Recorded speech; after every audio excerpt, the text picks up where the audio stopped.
This is my friend Willie Rodriguez. Hey, hi guys. Hi everybody. It's 9/11, a very hard day for America, and especially hard for you.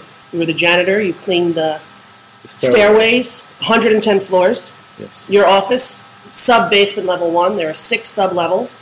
So the lobby, then sub 1, sub 2, sub 3, sub 4, sub 5, subs. You were at sub 1. You punched in at 8:30 in the morning. You were late. You weren't going to go to work. It was a beautiful day. You were going to take off.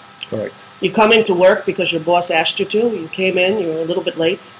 At 8:46, you heard an explosion from beneath you. From below. From below. Yeah. It was so big that it lifted you up.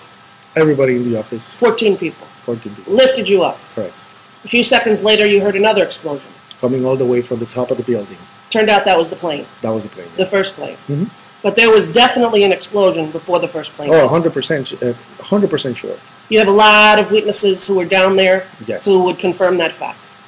Yes. You told that fact to the 9/11 Commission? Not only did I tell the fact to the 9/11 Commission, but I gave them a list of the eyewitnesses that were there that experienced the same event as I did, and they were never called to testify. And was your testimony included in the 9/11 report? No, it doesn't show anywhere. It doesn't Actually, show it was omitted. There's 576 pages on that book, and you won't find my name anywhere. Anywhere.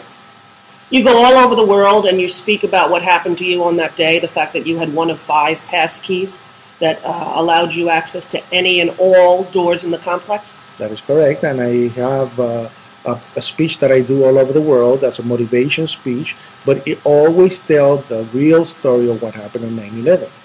And, like I said, there's a lot of respect all over the world for this kind of story, but when I come here, I am able to tell the story, but it's always either edited or presented in a different way. And only, I guess, C-SPAN had the only pants to actually put my story without editing for basically almost 2 hours. For 2 hours? For 2 hours, they let me tell my story. The only media network that allowed me full coverage. I remember there was one interview that you were doing where you said, I heard a boom, and then they cut the footage. Oh, they cut. That was ABC News. You can see it on Google. Right, so what you said was, I heard an explosion from below. But as soon as you said explosion, they cut the tape and they made it into the plane. In the plane, yes. Yeah. You're not a conspiracy theorist, are you? I don't. You're a survivor. I'm a survivor. I was there. I experienced the event.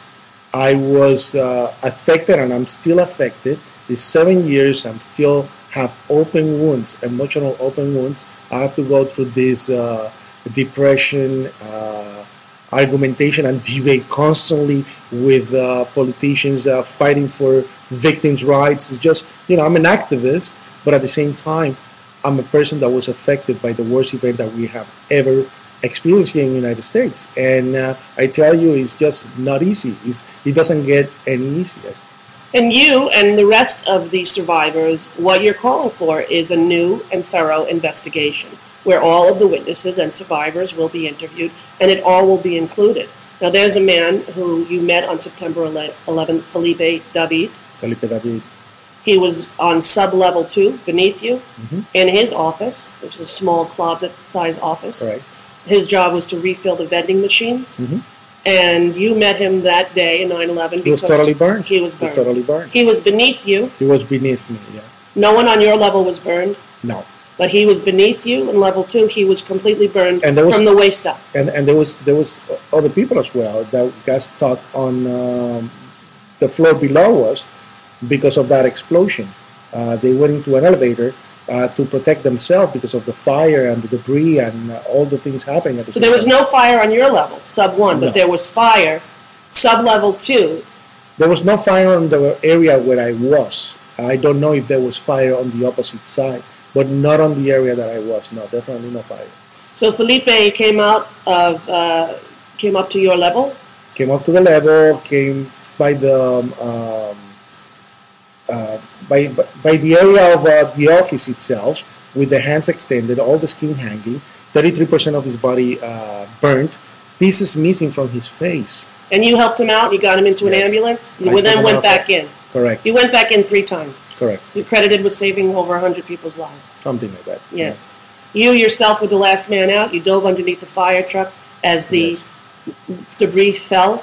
Correct. And somehow you were able to get out? I came out. I brought a person on a wheelchair named Ed Bayet, and when I put him on the lobby with the 3 other firemen, I was told to get the ambulance ready. When I went to get the ambulance ready, the building started to collapse, and the only thing I saw was a fire truck. I sleep right under the fire truck, and the building collapsed right on top of me.